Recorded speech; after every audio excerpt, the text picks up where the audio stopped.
السلام علیکم ورحمۃ اللہ وبرکاتہ۔ اللہ تعالیٰ نے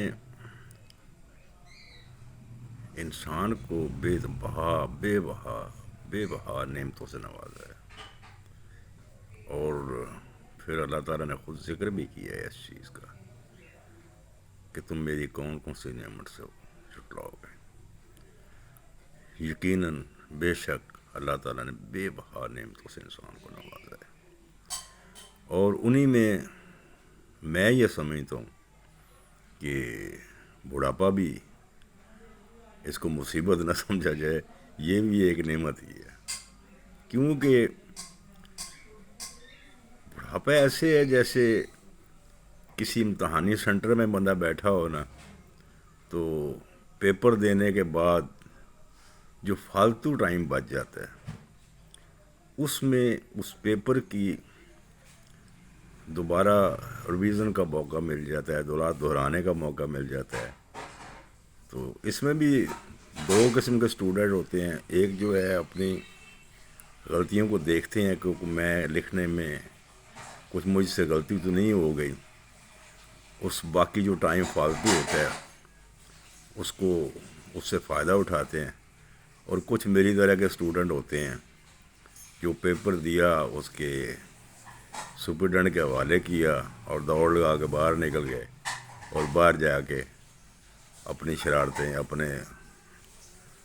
شروع کر دیا۔ تو اس میں جب آپ ریویژن کرتے ہیں نا، تو بہت چیزیں اس پیپر کی غلطی سامنے آتی ہے، بلکہ پوری زندگی آپ کے سامنے آ جاتی ہے اس بڑھاپے کی۔ تو میں نے کہاں غلطی کی تھی، کہاں کوتاہی کی تھی، پھر بندہ ان کو کوشش کرتا ہے کہ چلو اور کچھ نہیں، دن آخری ایام میں درست کر لے۔ تو پھر بہت چیزیں بندے کو یاد آتی ہیں، گزرے واقعات، گزرے ہوئے باتیں جو دوسروں کی ہوتی ہیں۔ تو میں بھی آج ایسے ہی ایک بیٹھا ہوا تھا تو مجھے اچانک یاد آ گیا، ایک میرے چچا تھے، اللہ تعالیٰ غریب کے رحمت کرے ان کے اوپر، انہوں نے ایک دفعہ واقعہ سنایا۔ وہ ایک، میں ادارہ ہی کہوں گا، ادارے میں سروس کرتے تھے، تو وہاں آپ کو پتہ ہے کچھ نہ کچھ نالش بازی بھی چلتی ہے، دشمنی تو نہیں ہوتی ہے لیکن نالش بازی چلتی ہے، چلو اس کو کچھ اس کا فائدہ روکنے کے لیے، اس کا نقصان کرنے کے لیے وغیرہ وغیرہ۔ تو ان کے ایک سینئر تھے، ان کے ساتھ تھوڑی سی نالش چل رہی تھی، تو وہ اکثر موقع تلاش کرتا تھا۔ تو ایک دفعہ ایسا ہوا کہ ان کے ایک جو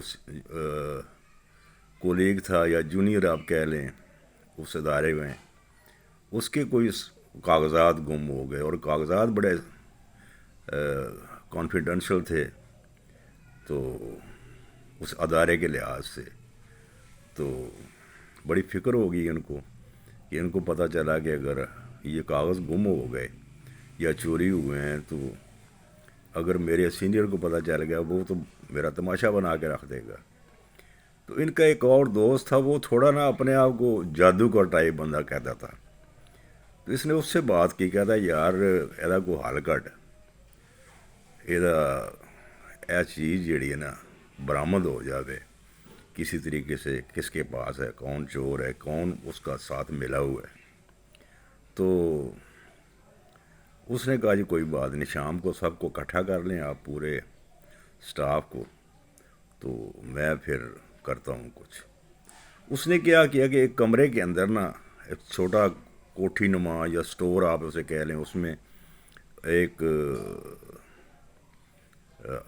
لائٹ اس کی بجھا کر، تو اس نے کیا کہ سب کو بتایا کہ یہاں میں نے ایک قلعہ لگا دیا، اور اس نے دکھا کر لگایا، اور اس میں اوپر اس کے لک لگا دی، اور لک کے اوپر اس نے تھوڑی سی شاہی لگا ڈال دی۔ تو اس نے کہا کہ یہ قلعہ میں لگا رہا ہوں، آپ کو پتہ ہے میں یہ ان چیزوں کا بڑا ماہر ہوں، جادو وغیرہ کا۔ ابھی سارے باری باری اندر جائیں گے اور جا کر اس کو ہاتھ پکڑیں گے اور پکڑ کر باہر آ جائے ایک دفعہ، یعنی اس کو ہاتھ لگا کر باہر آ جائیں گے، اور جو چور ہوگا وہ پکڑا جائے گا، یعنی وہ لوگ اس کو پکڑ لے گی، وہ چھوڑے گی نہیں۔ تو سب جناب باری باری جانے لگے، ظاہر ہے اگر میرے دل میں کچھ نہیں ہے تو مجھے کیوں پکڑنا ہے اس نے۔ وہ گئے باری باری ہاتھ لگا کر آتے رہے، اور جب سب فارغ ہو گئے تو اس نے سب کو بولا کہ ہاتھ آگے کرو، کیونکہ اس کے اوپر سیاہی لگائی ہوئی تھی اس نے۔ تو وہ ایک بندہ جو ایسا تھا جس نے ہاتھ ہی نہیں لگا، کیونکہ اس نے یہ سمجھا اندھیرے میں کون مجھے دیکھ رہا ہے، لگایا ہاتھ کہ نہیں لگایا۔ تو اس کے ہاتھ بالکل صاف تھے، باقی سب کے ہاتھ جو تھے وہ سیاہی لگی ہوئی تھی۔ تو وہ کہتے ہیں نا چور کے پاؤں نہیں ہوتے، تو اس نے یہی سمجھا کہ ان کو کیا پتہ چل رہا ہے میں نے ہاتھ لگایا کہ نہیں لگایا۔ قصہ مختصر یہ کہ انہوں نے جب اس بندے سے وہ جو پیپر گم ہوئے تھے وہ برآمد کر لیے، اور اپنے یہ جو مشکل آئی تھی اس کو ٹال دیا۔ تو چور کے پاؤں ویسے ہی نہیں ہوتے، چور جو ہوتا ہے وہ قصہ چور کی میں بات کر رہا ہوں۔ تو وہ جتنا بھی کوشش کر لے اس چیز سے بچنے کے لیے، تو وہ کبھی نہ کبھی پکڑا جاتا ہے، کبھی نہ کبھی گھیرے میں آ جاتا ہے۔ کوئی نہ کوئی ایسا ہی مداری ٹائپ بندہ جو ہوتا ہے وہ کسی نہ کسی طریقے گھیر لیتا ہے اس کو۔ تو یہ انہوں نے بات سنائی، اور بڑا ایک لطیفہ تھا یہ۔ تو میرے بھی بیٹھے بیٹھے اچانک ذہن میں آئی، تو میں نے کہا چلو آپ کے ساتھ میں یہ شیئر کر لوں۔ تو یقیناً آپ کو بھی سن کر اس کی ذہانت یا اس کی ذہانت کے اوپر آپ بھی سوچ رہے ہوں گے کہ یار اس نے کیسا ٹریک کیا۔ یہ ٹریک ہی تھا ایک، اور کیا تھا کہ اس نے اس کے اندر یعنی وہ سب کو بتا کر لگا کر اس کے اوپر لوگ جو یہ سڑکوں میں لگائی جاتی ہے یہ لگائی اس نے۔ تو اسی میں وہ بندہ پکڑا گیا، اور اصل چیز جو تھی وہ برآمد ہو گئی، اور وہ اللہ تعالیٰ خیر کرے کسی سینئر کو پتہ بھی نہیں چلا کہ ہوا کیا تھا کیا نہیں، وہ خاموشی سے باہر سے سارا کام ہو گیا۔ تو میں بھی جب بیٹھا ہوتا ہوں اب تو کئی باتیں ایسی ہوتی ہیں جو آج سے کئی سال پہلے کی ہوتی ہیں، جو میرے بچپن کی باتیں ہیں۔ اسی طرح جب بیٹھے ہوتے ہیں، ہم نے جس ادارے میں کام کیا تھا اس کی باتیں یاد آتی ہیں، اور بیٹھ کر ہنسی نکل جاتی ہے۔ تو یہ بڑی ایک خوبصورت نعمت اللہ تعالیٰ نے دی ہوئی ہے کہ وہ جو پرانی کیسٹیں نکل چکی ہوتی ہیں نا، وہ کیسٹیں چلنا شروع ہو جاتی ہیں، اور وہ بات یاد آنا شروع ہو جاتی ہے۔ اس سے بڑھاپے کا سفر تھوڑا سا آسان ہو جاتا ہے۔